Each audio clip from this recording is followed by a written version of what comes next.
শীত মানেই হলো পিঠে। আর এই শীতে আমরা নানা রকম পিঠে বানাই। তো আজকে একটু পিঠের মধ্যে নতুনত্ব আনতে আমি বানাবো বিটের ভাপা পুলি।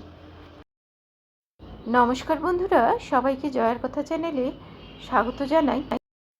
বিটের পুলি পিঠে বানানোর জন্য প্রথমে তো আমাদের বিট চাই। প্রথমে একটা ফ্রেশ বিটকে আমি খুব ভালোভাবে ধুয়ে খোসা ছাড়িয়ে পরিষ্কার করে নিচ্ছি।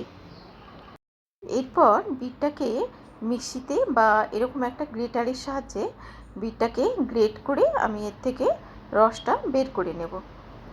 এখানে আমি হাত দিয়ে এইভাবে চিপে চিপে বিটের রসটা আমি বের করে নিচ্ছি।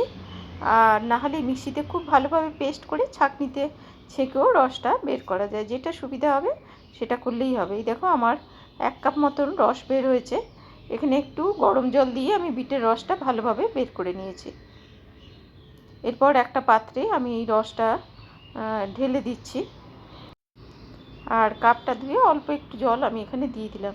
এখানে আমি অল্প একটু নুন আর অল্প একটুখানি চিনি দিয়ে দিলাম। আর দিয়ে দিলাম অল্প একটুখানি গাওয়া ঘি। বিটের রসটা ফুটে উঠলে আমি এর মধ্যে 3/4 কাপ চালের গুঁড়ো দিয়ে দিব। মানে 4 ভাগের 3 ভাগ চালের গুঁড়ো এখানে আমি দিয়ে দিচ্ছি। যে কাপটায় বিটের রস নিয়েছিলাম সেই কাপটাতেই মেপে এখানে চালের গুঁড়োটা দিয়ে দিলাম। এখন নাড়াচাড়া করে এই রসের সঙ্গে আমি চালের গুঁড়োটা ভালোভাবে মিশিয়ে দেব। তো এটা মিশানো হয়ে গেছে, আমি এখন একটু ঢেকে রাখছি। আর এখন দেখো এটা আমি একটা প্লেটে ঢেলে নিচ্ছি ঠান্ডা হওয়ার জন্য। একটু ঠান্ডা হলে এটাকে আমি অল্প একটু চালের গুঁড়ো দিয়ে হাতে লাগিয়ে এটাকে আমি মেখে নিচ্ছি। যদি একটু নরম থাকে তাহলে চালের গুঁড়ো ব্যবহার করতে হবে, আর যদি বেশি শক্ত হয়ে যায় তাহলে একটু জল হাত করে নিয়ে এটাকে একটু ভালোভাবে এইভাবে দেখো ডো তৈরি করে নিতে হবে। সুন্দর মসৃণ করে আমি এই ডোটা তৈরি করে নিয়েছি। এরপর পুলি তৈরি করার জন্য দেখো এরকম ছোট ছোট আমি লেচি কেটে নিচ্ছি।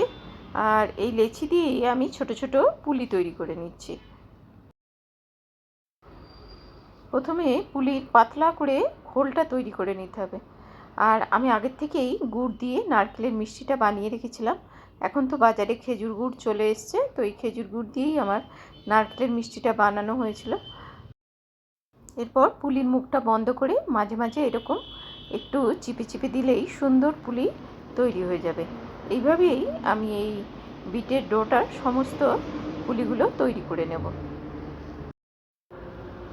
নিজেদের বা অতিথি আপ্যায়নে একটু নতুনত্ব আনতে এইরকমভাবে আমরা বিটের পুলি তৈরি করে নিতে পারি।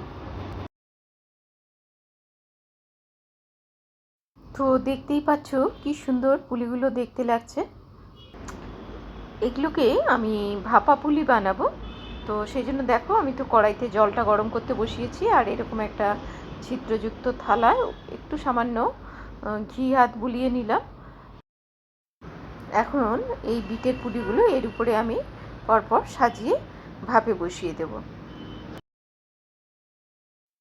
কড়াইয়ের জলটা এখানে ফুটতে শুরু করেছে, তো আমি এর উপরে এই থালাটা বসিয়ে একটু ঢাকা দিয়ে দিলাম।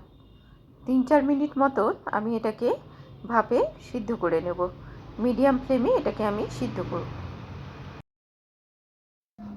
মিনিট 4-এর মধ্যেই কিন্তু পুলিগুলো খুব ভালোভাবে সিদ্ধ হয়ে যায়। তারপরে কিছুক্ষণ ঢাকা দিয়ে আমি এটাকে এখন নামিয়ে প্লেটে সাজিয়ে দিচ্ছি। রেসিপি যদি ভালো লাগে লাইক করো, কমেন্ট করো। আর এরকম সহজ সরল রেসিপি দেখার জন্য আমার চ্যানেল জয়ার কথাকে সাবস্ক্রাইব করে নিও।